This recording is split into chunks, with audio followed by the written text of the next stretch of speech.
Sen.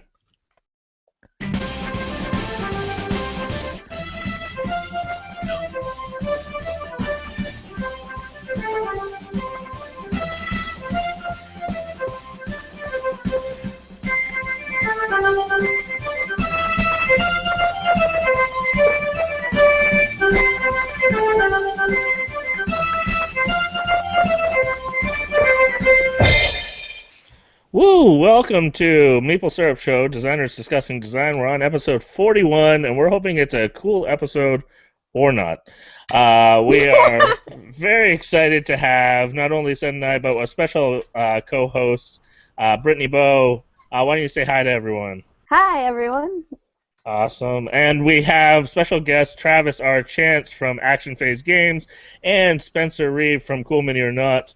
We're very thankful to have them both here, and a special shout out to CoolMiniorNot for being a sponsor for our show. We are very thankful. We would not be able to do the show without you. So we really do appreciate that. But before we go to our guests, I have to go to our special host, Bebo, and hear about the action down at CoolMiniorNot Con. I know you fell in love with a certain game. Tell us all about it. I fell in love with the game Blood Rage. I had actually played it last year at BGG Con, but this time I got to see the finished miniatures, which really made me need this game more than anything else in the entire world, and I'm not sure I'm going to sleep until I get my hands on it. Wow, that is some serious love. Which I mean, the minis are awesome. We love Eric, and he is a regular on the show. So we have had the opportunity to play the game, but the minis especially are incredible. But I got to turn to Sen and see what games have you been playing lately? Lately, just Rhino Hero. A lot of Rhino Hero. The boys love it, so we're playing that a whole bunch.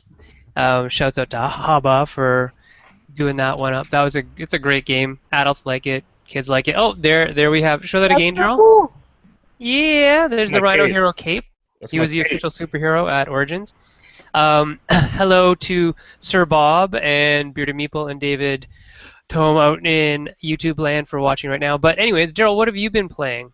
I was down at Snakes and Lattes, another one of our sponsors that we're very thankful for, on Monday for their designer night. There was a whole bunch of designers out. So Christopher Chung from Lanterns, Tim Brown, Cortex, Jonathan Lavallee, who else is there? Steven Sauer, Josh Capel, Helena Capel, Francois Valentine. I'm sure I'm missing lots of designers' names, but yeah, it was a really good crowd. So we got to play test a lot of prototypes that we're trying to get all ready for Gen Con, which we're excited about that. But sadly, really, we were all just kind of hiding our grief and our sadness that we weren't at the best con going down. And so I got to ask Spencer, tell us, why should we have been at Cool Mini or Not Con? What were we missing? Well, you didn't miss CoolMiniorNot Con because it's Expo. Expo, there it is. There we go. You know, like the baseball Branding. team. Jab! I hit you with a jab right off the start, man. That's no. The show. Why you should have been there is because a lot of companies break news at Origins, and we tend to trickle some news out at Origins. We tend to show some things that maybe are a little early, but for us, Expo is a good time for us to show everything that we're working on over the last year. Like this year, things that people have kickstarted that aren't yet out in distribution or haven't been delivered, but we have early final copies of are we had Rum and Bones, The World of Smog on Her Majesty's Service. We had and then we have prototypes as well. We had prototypes for Queen's Necklace, which we are bringing back out into the market, which has been gone off the shelves for years with brand new art, a couple new characters. We also have The Grizzled, which is an amazing cooperative small box card game.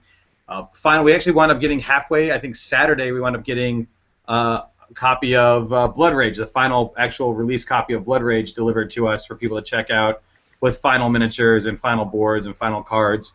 And then we had stuff that's in prototype version, like we showed off what's coming up for the next standalone of Arcadia Quest, as well as a kind of sister project called Masmorra, which I fell madly in love with, having not seen the game before. The Brazilian team brought it up and showed it off to us, and I was like, this is my type of game. Lots of dice, very quick to learn. Every time you play, it's completely different. So I think there's just a lot of cool stuff. If you're into miniatures, painting, and playing, they're awesome. Travis, you and I are not the same person. I know you think we look at each other. You look incredibly close. Daryl is the one who started this idea. It's just because we have a part in our hair and have glasses and are handsome and affable and charming. I mean, other than that, we have nothing in common. Actually, the first time I walked up to Travis, I was hoping it was Spencer, and I didn't realize. And then that's unfortunate. Everyone usually tells me they're let down when they realize it was Travis. That's not true. No, that's. But yeah, so we show off a lot of cool stuff at Expo. A lot of the stuff we're secretly working on, a lot of the stuff that's about to come out, and a lot of the stuff that it's a place for us to break news. So it's a good show if you're interested in the stuff we do. But also beyond that, it's one of the only shows where you'll actually sit down at a table of 4 people with Eric Lang and play an Eric Lang game and talk to him about his design process. Like, it's not a panel, it's not an event. It's literally all weekend long. Sit down with Eric Lang, sit down with a world famous painter like Jen Haley or Jessica Rich, right? Meet some of our sculptors. There's Patrick Masson does a bunch of sculpts for us for a lot of our board games and a lot of our miniature games. He's a world-class sculptor, right? And at the 10 a.m. classes at Expo were completely empty both Friday and Monday except for one guy. One guy in both classes paid $35 to get a one-on-one lesson from a world-class sculptor. That's incredible. One-on-one. Like, that's the weekend for me. Like, if I was that dude, I'd be like, all right, I'm coming here every year. And I'm making sure I wake up at 10 a.m., right? So, I mean, it's just a great, really small, intimate show that offers you a lot of networking possibilities, as well as also a lot of chances to bounce your skills. If you're a game designer or a painter or a developer or even sculptor, it's a lot of chances to bounce those skills off of people who are already established in the industry, right? Mhm. Yeah, it was $35 this year. So I didn't even know that was an option, but next year I'll know, I guess. That's incredible.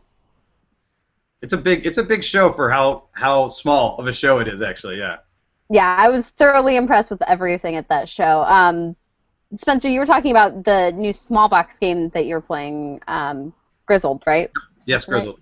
Okay. Right after I went and saw that game, I actually was walking by Travis's table and I saw a small box game that he was putting out. Travis, do you want to tell us a little bit about that? It's called Grizzled. It's a great game, dude. I played it like 3 times last weekend. I love it. Probably the best game ever. Different. We have 2 Ds. It's like double plural. It's Grizzled. Grizzled. Yeah. We have a project up right now called Scoundrel Society. We put it up. Great game. Got to play that. It's great. Yeah, thanks. Yeah, you did at Origins. Yeah, it was good fun. So we've been up for a little over a week. We're almost funded. We're like 88%. A little bit of a change of pace for us as we're used to funding in like an hour or 2. So got knocked off the high horse, you know. I'm not going to be able to drink Hennessy for like at least a week. I have to like slow my roll, recalibrate my expenses.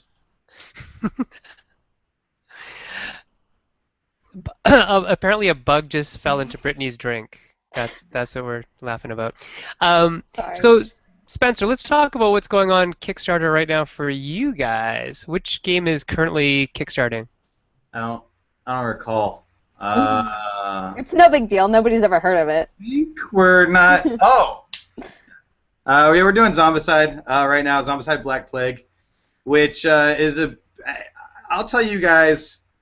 It's pretty. It's a beautiful game. We had a prototype actually. Yeah, we had a prototype at Expo. The feedback was super positive. I actually watched one guy play 3 games in a row of the same scenario because he was just a really big Zombicide fan and he was just like, I love the new rules. I love the new sculpts. I just want to keep playing it. I was like, that's kind of awesome. You paid to come to Expo so you could play Zombicide all weekend. You could play the new Zombicide all weekend. So it was kind of cool, and it's been a really good surprise for us because new setting, it breaks away from the timeline. You never know, right? You never know when you're going to do something different. You hear from the fans, hey, we like what you're doing, but try something new, right? You hear that a lot. Mm-hmm. So we say, hey, we don't want to change the game too much, but we do want to try something new. And so literally the first day it went up, everybody in the actually, humorously enough, myself and one of the owners were on a plane to Vegas when it launched. And of course, we were like, let's buy the Wi-Fi so we can watch the opening hour or two of the Kickstarter while we're on the plane. And within 10 minutes, we're getting text messages and emails, and everyone's like, Kickstarter is broken. Yeah, you guys busted it. Yeah, even guys in our company who were trying to back for $1 so they could answer like rules questions and production questions were like, my $1 pledge has taken 45 minutes to go through. and there were people who were like, guys, I literally pledged for an early bird in the first 2 minutes of the campaign, and it took an hour and a half. And it was just crazy, right? It was crazy. You broke Kickstarter. Yeah, we broke the ability. It's hilarious because we broke Kickstarter, and then a week later, Sony said they're going to do Shenmue 3 on their stage, and then they were like, "Oh my God, Sony broke Kickstarter." I was like, "We did that a week ago." So last week. So last week. Totally. Just a quick question. When somebody's asking, or Sir Bob is asking, how does CoolMiniorNot pull in so many good sculptors? How many are out there, and how often or how quickly can they turn around product for you guys? That's a lot of heavy lifting when it comes to the questions. How do we pull in so many? The easy answer is history. Every kind of top level person in this industry, in our company, has a long history in the industry.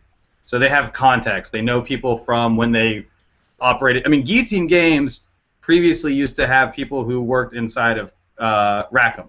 Right. They knew the Rackham sculptors, right? So there's people there from Rackham who have done stuff for Zombicide as well as others, right? So it's having that history of knowing people over the course. I mean, here's the big secret about the board game industry. It's not big, right? Like, the industry's pretty small. You get to kind of know everybody who's already established in the industry pretty quickly, especially if you come to CMON Expo, because a large percentage of them is there, right? But beyond that, like, you just wind up producing good work tends to generate interest from good artists, right? If you're doing high quality products that people respect or that they see you really you're allowing your artists to really take their time and put their heart and energy into it, an artist will come to you and say, "Hey, I really like the stuff you guys do. Is there a way I can work with you guys?" As a turnaround time, that varies from sculptor to sculptor. Honestly, I mean, it just depends. Some guys are slower, some guys are faster. Some guys are really quick at getting something to like maybe the 90% completion rate, and then the next 10% is a little bit harder to get out of them. Some guys are really fast or really slow to get that 90%, really fast to finish it up, right? So basically, it's just kind of knowing the right people. I hate saying this, but it's kind of knowing the right people and having the history inside the industry. And then when it comes to speed, it's basically just each artist kind of moves at their own rate, but we always have deadlines. We also do a lot of stuff with DeviantArt. A lot of our art directors go onto DeviantArt and find people who are doing consistently good work, right? So build a portfolio is always what I tell people when they ask me how they can get inside this industry. Excellent. Thanks. Yeah. Great advice. Great advice. I gotta turn the question over to Travis, but before I do, I have to give Bebo a shout out. Someone on our YouTube channel is loving your hair. So just thought I'd mention that, but also mention that if anyone does have questions that are viewing, either on Twitter or on YouTube, just send your questions there, and we would love to incorporate them on the show, or if not, because we have a bit of a shorter show, we'll try to maybe talk about them after the show or during the after show or something like that. So, but please send your questions either within the YouTube or tweet us your questions. I'm going to go to Travis, actually. I'm curious, at a show like at CoolMiniorNot Expo, Nailed it. What is your goal as a publisher? Are you looking to create some buzz for your Kickstarter? Are you testing stuff? Are you looking for submissions? Tell us a little bit about the multiple hats that you're wearing when you're at a con like this. Sabotage, industry sabotage. I was hoping you'd go there. We're trying to make the or not be bold in their name. No, I'm just kidding. I thought you were gonna go in. You were gonna admit that this was an Alaboom spy moment where you crashed us. Well, you're crushing my spirit because, like, one, I've not interrupted anyone. So You've been so good. You have been really good. Lance would be so proud of you right now. Lance would actually not be proud of you at all. no, Lance has been very jealous the last 2 episodes. He actually exhibited real jealousy in the last episode. Now the real question though is, Travis, is if your dad would be proud. Oh yeah. It went there. Yeah. Jeez. Master Sean would be proud. Master Sean. Spencer, What would he sorry, do? those are all inside jokes. Well, people should watch your other show. Yeah, And they can see- Prolixonomicon. I can't say that. Say that again. Prolixonomicon. Prolix and What is that? Omicron. Why? Why did you pick a name that I'll never be able to say? Well, because prolix means to like talk exhaustively, so that's Like sums up Lance. Lance and I, and then if you say Prolixonomicon, it's like sounds like Necronomicon, so it sounds nerdy, but also because we're going to bore you to death with our exhaustive talking. We wrote the book on boring people to death. All right, go back. That's Now that fantastic. you've bored people with that explanation, answer my question. Tangent. So I just pulled a Travis on Eric Lang right there. So honestly, why did we go? Okay, well there were 2 reasons. The first reason is Raymond Rappaport is probably one of the nicest people I've ever met in my life. I'm not just saying that. Like, he is, I would use the term profoundly generous and kind, and that doesn't even begin to summarize him. He's the gentleman with the gray beard and the fez. And we met him at the BGG Con last year. We met Jonathan. I can't remember Jonathan's lady friend's name. She was there. Spencer. Liz? What's her name? Oh, am I supposed to fill in the blanks? I was just gonna let you suffer. No. Elizabeth.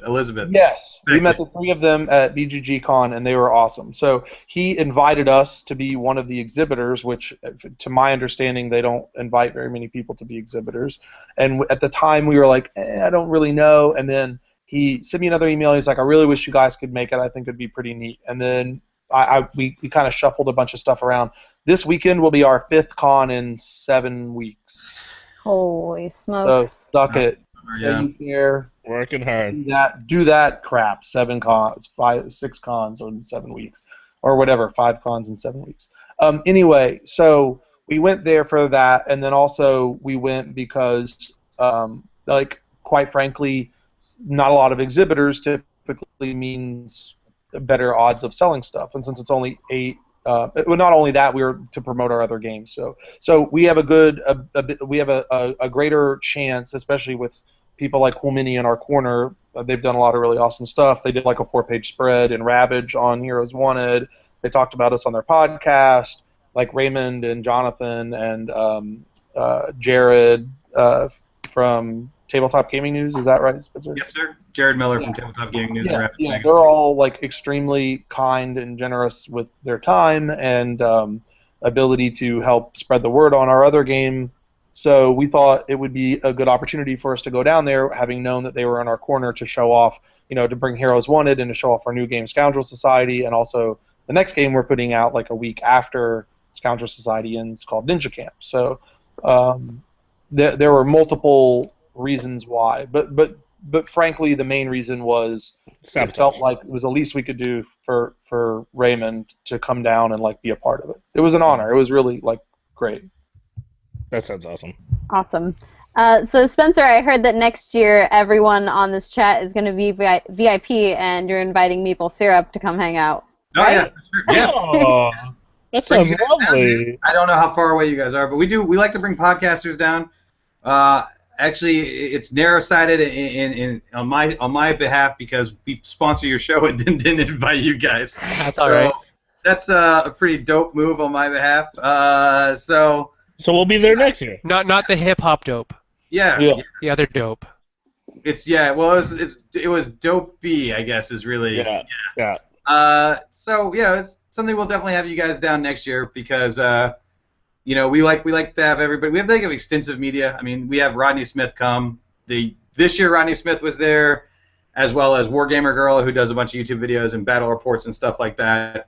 Last year we had Tom Vassell from the Dice Tower. In fact, he'll probably be back up next year because we won't be so close to Dice Tower Con next year, right? It's the only reason he didn't come this year. And then we had Marty Connell. I always say his name wrong, from Roll Dice and Take Names. So we like to have people come down and spread the word and kind of get the idea that like this is a small. I mean, the show's never going to be big. We wouldn't ever let it.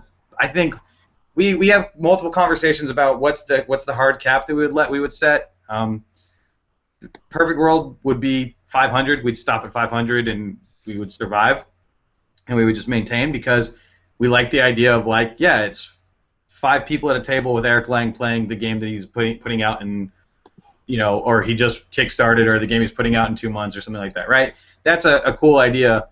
We don't ever want it to get so big that you can't sit. I mean, I literally Thursday night walking into the show during setup, I just went and ate dinner with Rodney Smith, and like these 3 guys walked over and were like, Rodney Smith, and like sat and talked to them while we went back and did really intense back-breaking labor setting up the show for the rest of the night, right? But it's one of those things where it's like that relationship of like he doesn't have to be somewhere in 5 minutes. He's not missing a dinner meeting. He's not running from booth to booth to booth to booth to booth to get footage. The fact that he can stop and sit down and play a game with you, and I mean, on Saturday he actually sat down after playing Blood Rage 2 times on Friday with Eric. On Saturday he sat down and played Blood Rage 5 times. And at one point I walked by and there was a guy playing Blood Rage with him, and he was sitting there explaining, literally doing the watch it played of like, so we start with these resources, right? And like he's like laying the board out, and I look over this guy and he leans over to the guy next to him and he goes, I'm living it. And I'm just like, yeah, exactly. That's awesome. That's so cool.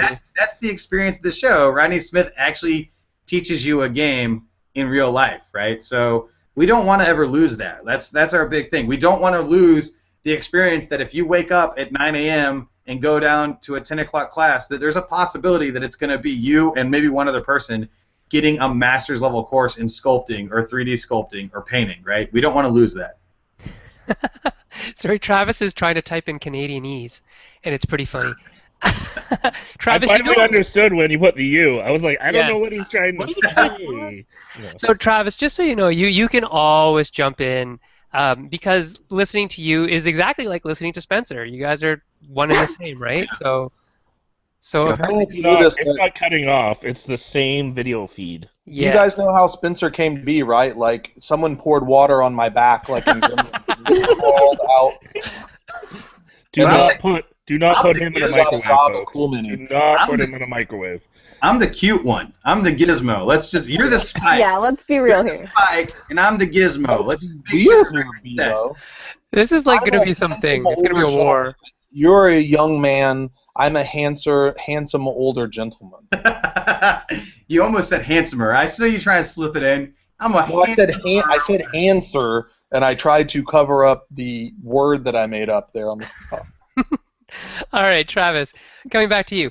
So, you're not only a publisher, but you're a game designer as well. Can you tell us about your transition from game design to publishing, the game you have designed, and what you want to do in the game design land past that? Or are you strictly going to publish from now on? What do you think? I think in the future, Nick and I have been talking, and I think we will end up being developers and publishers. And I think 2016, I think we might have 1 game. This year we're going to have 3 come out that we did. But I think, well, Nick will actually have 4 because he's going to have 1 from R&R. But what's going on? I can't even say. Do I? What? Anyway, yeah. So it is an interesting transition because how I got started in all this actually was I applied for a job at Wizards of the Coast because I used to do Magic the Gathering content. And I was a content manager. I have no idea what game you're talking about. Yeah, it's like this game. It's weird. So I was their second pick, and this was like a dream job. It was like move to Renton. It was like almost $100,000 a year.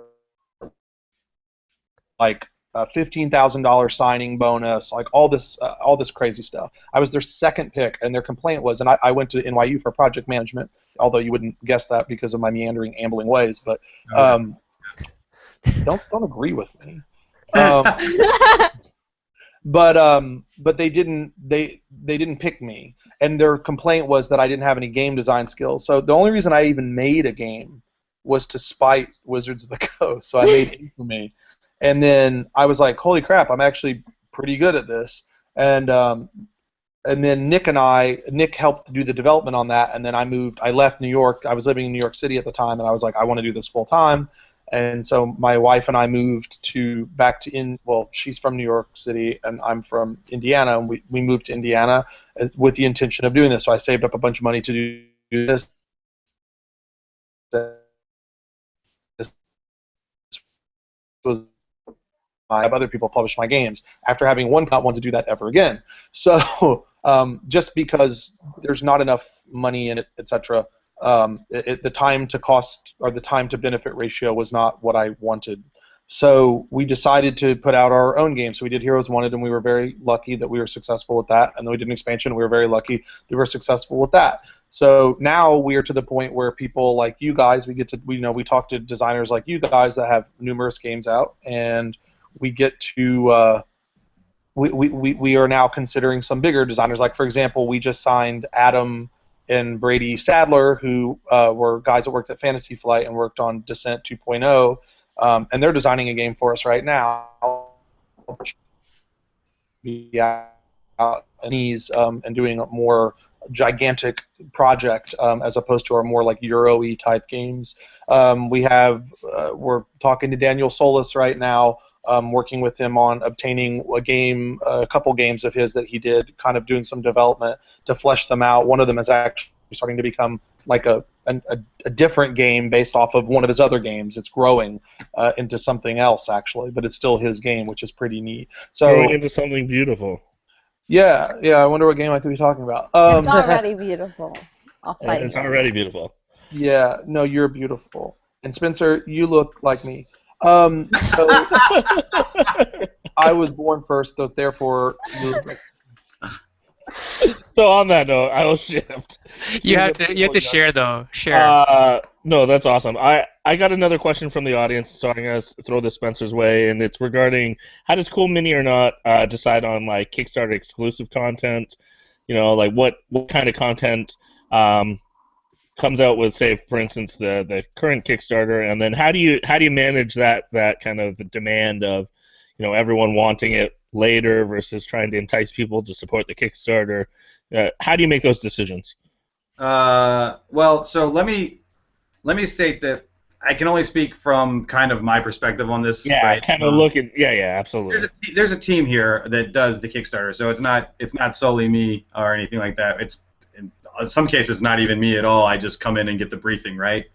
But the way it works is the Kickstarter exclusive content is always supposed to be a bonus to people who have basically said, hey, I'm going to gamble, right, and I'm going to back this project, because we can't always assume that the guy who backs the project is a guy who's backed every other project, or that has backed the last two or the last three Zombicides or whatever, right? We have to assume that the guy who's backing right now is the guy who's backing for the first time, right? And so even if he doesn't have the company record, he's taking his money and he's kind of saying, look, I'm going to give you my money, and I'm going to hope that in 6 to 7, 8 months' time, I have a product that I enjoy out of it, right? Especially if it's a new IP like Blood Rage, like Rum and Bones, these games that people maybe have played at cons in preview forms but haven't actually played a final product of, right? People kind of have an idea when it comes to Zombicide what Zombicide is. The zombies are automated through a set of simple rules. Nailed it. So when we have people come in and back, we want to give them something as a kind of like, hey, thanks for participating, thanks for believing in us and trying out this product, even though maybe you don't have a. Hey, man, there's jokes getting cracked. Sorry. Shouldn't have read the chat. Then I read the chat. That was the problem. We want a way of basically saying thanks for believing in the product that we're producing, and also we want to give a cool bonus to people who are there as fans, right? Especially as return fans, right? So how do we decide on which figures or whatever become exclusives versus which figures become, maybe artist boxes and stuff like that? Sometimes it's things like this rule makes this character a better promo figure because maybe he's slightly, ever so slightly more powerful than a figure that we want to put in an expansion box later.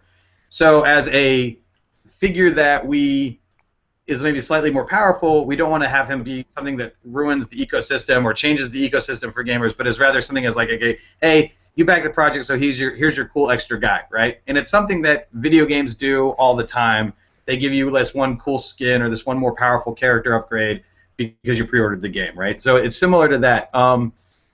As for managing the kind of secondary market, we overproduce Kickstarter promotional items by a small percentage because regardless of how much care is taken when we pack the product and when the product is packed to us from China, some of these figures are going to get damaged. So we have to have a few extra in case there's damaged product that we have to do parts requests for. Usually there's a little bit left over. Those little bit that are left over, we give away a small number of them at cons for buying the product at the con, but it's not nearly the same amount that you would get if you kickstart the product, right? So it's a way for people to still get something kind of cool if you come and buy the product from us at cons, but also on top of that, it's a way for us to kind of shrink out the inventory we have left over from the Kickstarter. It also tends to control the secondary market, right? Because when we weren't doing that so frequently, our survivors for Zombicide were going for like $200, $300. Once we started doing like, hey, you're getting one or two every con or more, they started dropping to like $25, $50, right? Unless they're super rare.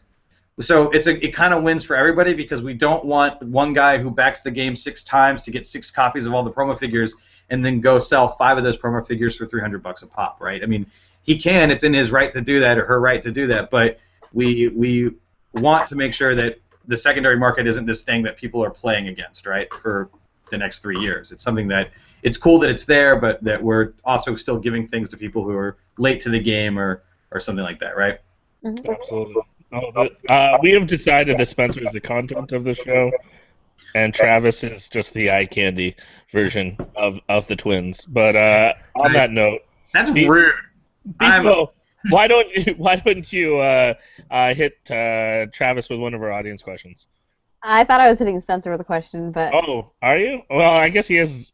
sure. Well, I guess it's kind of for everyone, right? Sure. Yeah. This is actually a question that I get pretty often, which, terrifies me all the time. I worry about it all the time. And it was from David Tome. He said, do any of us worry about the bubble bursting in the board game industry since so many people are designing and publishing right now? For example, there are 220 games up on Kickstarter right now. Like, that's a ton of games. Yes, it is, and I think that is absolutely impacting our little campaign for sure, because there's a lot of games in that $20 price point range, so it's an issue. I think ultimately what's going to happen is, as a small publisher, we're small, but we know what we're doing. We're organized. When we bring a project to Kickstarter, it is entirely done. Everything's set up. Days after the project ends, we begin uploading. There is no prolonged production period that some of the less experienced Kickstarters will do. Now, for something like CoolMiniorNot, that they have plastic minis and you've unlocked extra content, I imagine the pre-production and the post-production schedules are needfully extensive. I don't know, but I would assume as much. But I think that the problem is, and this is something I think we talked about on Prolexonomicon, is we live in the era of the proliferation of mediocrity. Everyone is doing instead of being good at one thing, everyone's bad at 100 things. So that includes making games, putting up projects, etc. So I don't think that is sustainable. We're also, it's interesting things like what happened with the Doom that came to Atlantic City Federal Trade Commission thing. We're starting to see some regulation on some of these projects because Kickstarter is sort of like the Wild West. It's just a money machine. People put up things, what is their responsibility to actually fulfill them? And there's been numerous projects that have gone delinquent. I've backed a few myself, a few that don't normally get named, actually, in the list of the big ones.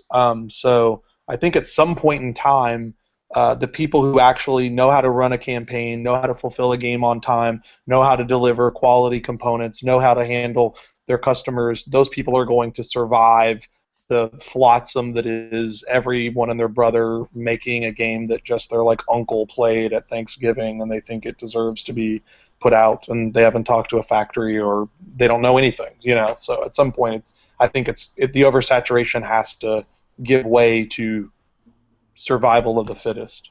Well, and with the Federal Trade Commission finally doing something about it, I imagine that a lot of people who don't know what they're doing are going to be turned away from things like this, right? Because there are consequences at this point. Yeah. Quick question, quick poll of the cast here. Would it be funny if the Federal Trade Commission got that guy who kickstarted Potato Salad? Yes or no? Yes. Yeah, hilarious, right? For what? Because he didn't. I don't think he actually ever sent Potato Salad in the mail, which was the whole gag, was he's going to mail it to you. Oh, really? He just invited people to come over. Brought people by. I mean, he did the right thing. He gave all the money to charity. But that would be so funny because he gave all the money to charity, and then he got sued for it. I think that actually was really a shame, and I think it was extremely negligent of Kickstarter to approve that, because it was like very openly like a joke and making fun of Kickstarter. To the point where, you know, did you guys see that role-playing game where like the guy, like it was just all drawn on notebooks, and it was sort of like an elaborate prank. Like one of the stretch goals was like add Bard class, and the next one was remove Bard class. Yes, yeah. There was like 1,000 stretch goals. He had just like hundreds of stretch goals planned. And people were giving him money because they wanted to see the update about unlocking the stuff. So, but yeah, I don't know. I mean, I think it's a shame that things like that, where it's a joke, there's definitely people that just don't. I actually left a comment today for a game that I backed, which like the guy got a hold of me when he put the project up, and he wanted us to do cross promotion, which is not something we like to do on Kickstarter because it's a little tacky. And then he went on to tell me about how professional he was and all this stuff, and then here it is like a year plus later, and the last update was in April, and no one knows where their stuff is. So yeah, it's doing a Kickstarter is hard. Doing a Kickstarter on the scale of something like Black Plague has to be hard. I mean, when we had Heroes Wanted, when it first went up, you know, we only made 140 grand, close to 140 grand. I quit my job because we literally got hundreds of messages a day, and that wasn't counting on other platforms, just on Kickstarter, hundreds of messages, not counting comments either. It was like untenable, bordering on untenable. So let's talk about, Spencer, how people feel about kickstarting things with exclusive content, or with so much content available that they feel like they have to get in. Is that something that CoolMiniorNot is playing to? Is that a marketing strategy? I know you've said before that it's, you know, it's something that you like to give to the people who are supporting. Right. But then the people who don't feel like they're getting, or maybe don't feel like they're getting a good deal at retail. Does that happen? Do you hear that feedback often? I haven't directly heard that feedback before. I mean, here's the thing. With that, I haven't heard that phrased in such a way. Let me say that. But here's the thing about that. Is it a marketing strategy? Yeah. Kickstarter in general is a marketing strategy. 100%. Because here's the thing. In the way that our industry works right now, if I put out a game tomorrow, I get 5 news stories. I get hey, we announced the game. Maybe somebody does a preview about the game. Here's the release date. The game's released. Here's the review. Right? When I put on to Kickstarter, I have hey, the game's coming to Kickstarter. Hey, the game's on Kickstarter. Hey, here are the stretch goals they hit in the first day, or here's the funding they hit in the first day. Here are the stretch goals they've unlocked. Here's a couple of the updates. Here's a video. And then the game funds, and then there's here's how much the game funded at in the total end of campaign. Then, hey, here's a preview from a show, here's the release date, the game's been released, here's a review, right? So I get a whole nother cycle or two out of being on Kickstarter. So Kickstarter is a marketing strategy. Are we trying to manipulate people into kickstarting us? That's not true. I mean, because, again, what you have to consider is if you're interested in the game simply because you're getting extra stuff when you're a Kickstarter, I'm going to tell you to wait. I want you to be interested in the game because the game looks cool to you. I want to give you something extra if you're going to, put the money on for a product you haven't played yet, and I want it to be a fun experience. At the end of the day, we want our Kickstarters to be a fun experience. So we're giving you guys extra stuff. We're unlocking cool new things. Like, if there wasn't a demand for it, we couldn't do it. And there's a demand for that type of structure, right? If you look at a game and you go like, I don't know if I like this game, but they're giving away all this extra stuff, I would tell you, don't. Just wait until it's out. Go play it at a con. Go play it at a friend's house and see if it's your cup of tea. Because the last thing you're going to want is a bunch of extra promotional items from the Kickstarter for a game you don't even want to play, right? So if it's pandering to like that gotta collect them all scenario, I would say it's not. It's because I would tell you don't back a game that you're not interested in. So is it a way of thanking you for backing a game that you should be interested in? Yeah. Is it a way of convincing somebody who's not interested in a game to back it? No, because we tell people all the time, they'll go like, I read the rule book and it looks terrible. We say on the Kickstarter, if you don't like the rules, please don't back the game. I'd much rather you save your money on this Kickstarter campaign Totally. for our next one and see if that game fits your taste better. Mm-hmm. Right? Absolutely. I mean, you do not want fans that are just unhappy with the experience. Dude, Instead, you want them to discover your next great game that fits them. Let me make you love my company for the next game I make instead of making you hate me for feeling like I tricked you into buying something you don't like. Right? Absolutely. Because, look, we make, I think last year we did 6, 7 titles on Kickstarter. I think maybe 6. I'd have to go back and double check. But they're of varying degrees. There are Euro games. There's Ameritreasure games, right? Oh, I've never heard of that. Baby. That's a good one. Trademark. Are we Yeah. gonna make that a thing? Let's That's make going to that be a the thing. new one. That's going to be what people call it from now on. Ameritreasure Games. Ameritreasure games, right? Oh boy. You know what they say about one man's treasure, right?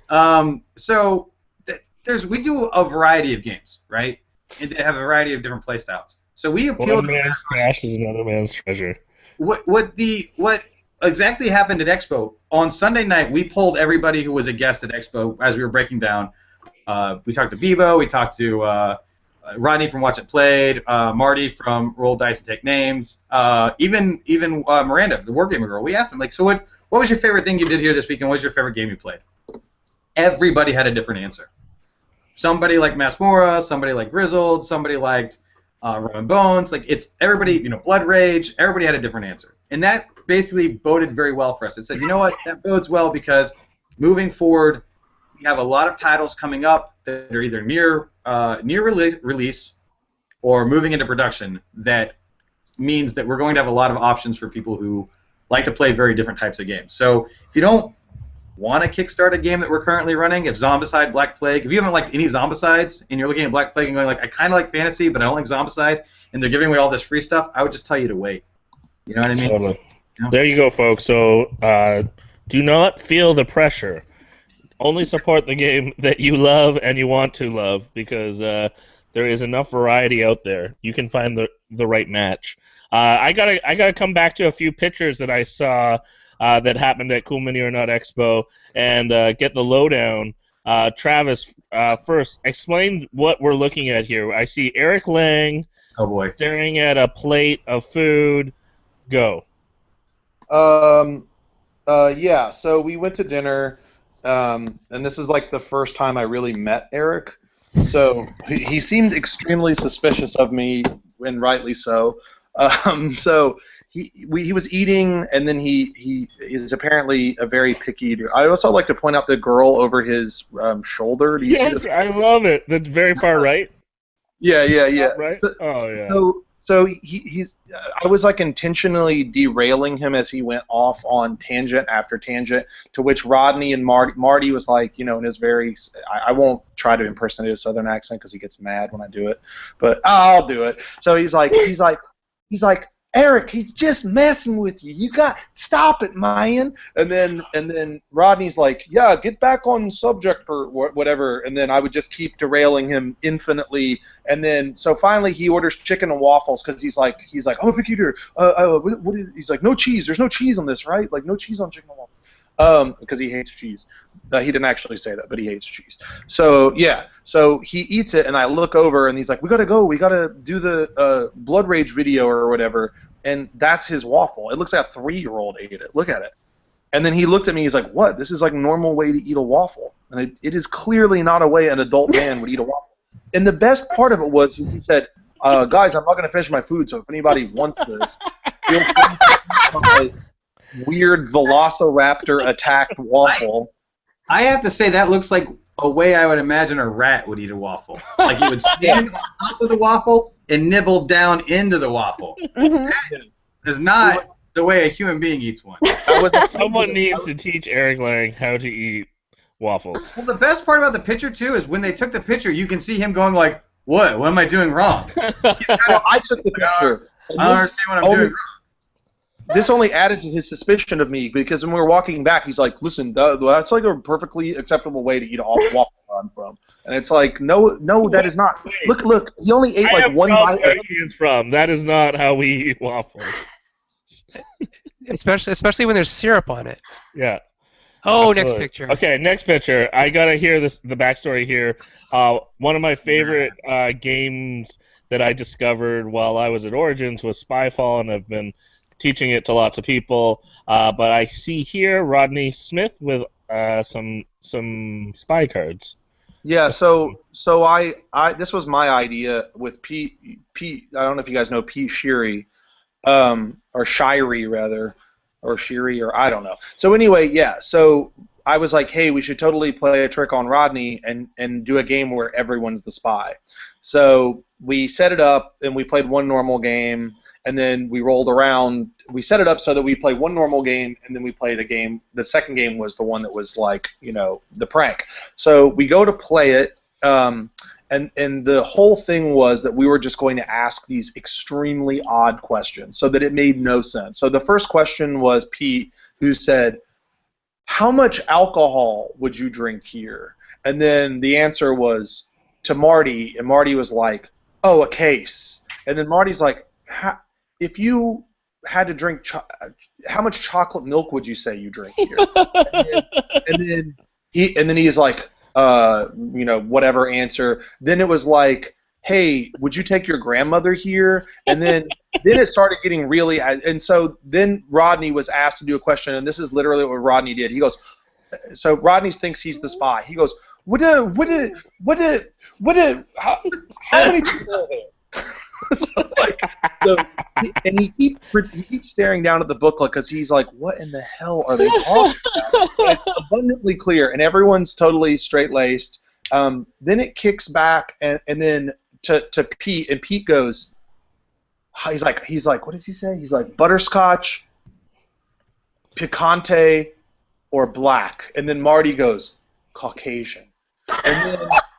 And then it goes to me. Then they ask me, and then I go, Rodney, how many steps would it take to get to the top of where we are? And he goes, the casino. And then we're like, wait, what? And he's like, casino. We're at the casino. We're like, are you the spy? And then he flips over his spy, and he goes, I'm the spy. And then we all flipped our spies over the same time, and he goes, you jokers. I can hear him saying that right you now. Jokers. That's literally you jokers. That Right? picture is like just after he said it. You can Yes. just see it. That's perfect.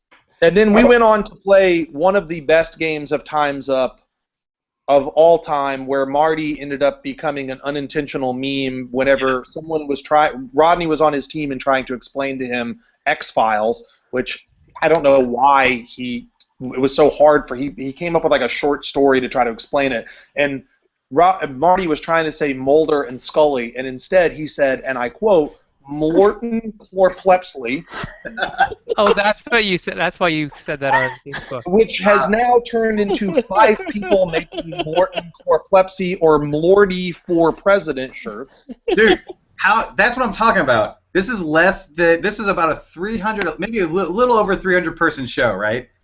And we had a meme come out of it because he was like Morton Skorplevsky or some stupid stuff. And Rich, I'm gonna spell it. I'm gonna spell it. I'm gonna spell it over here, so you know it's Morton. Yeah, it's good. Rich Sumner even said he was gonna have a shirt for like BGG and he's gonna wear that around. I'm Morton Skorplevsky or whatever. I am Morton. And he wasn't even there. Like, that's beautiful. Oh, there it is. For the world to see, Morton Chlorplepsky. I can't even say it. Right, it's not a real word. That's why. I don't. We've now lost Meeple because she just peed her pants. So maybe on that note, actually, this is probably a perfect time to do a little segue of ending this and going to the late night show. What do you think, Sam? It's kind of already become the late night show. Yeah, so so why we've not? already transitioned to that. So why don't we're going to call it a quote-unquote night, and then for anyone who regularly watches our show, they know we actually cut the video, then we continue to film the late night show, and then we post the link on Friday so that we have some content for multiple days. But we're too lazy to work multiple days, so we just film them Wednesday nights. So that's how we do it at the CMON offices as well. That's how we roll. But Monday, and that's it. we do have to say bye to our very special co-host. So we really do appreciate, Bebo, you being on the show. Will you come back and be on our show again soon? Did she really leave? No. She might be froze out. Who knows? Wow. All right. Well, that's quite the exit. She's she just doesn't there, even like answer us. hand on chin. Hand on chin. Yeah. Forever. All right. Well, we'll hopefully see Bebo at Gen Con if we don't have her on the show beforehand. And yeah, thank you. Next week we have Nicole Hoy on as special host, and I'm talking to Uwe Rosenberg to be on the show, but he's still trying to work out the connection. He said his wife is better at computers, so I'm going to try to figure that out with his wife sometime this week, and hopefully he'll be on the show next week. So with that, I just want to say thank you to Spencer and Travis and Bebo for being on the show, and we just want to keep encouraging you, keep making great games, and we look forward to playing them soon. Have a great night.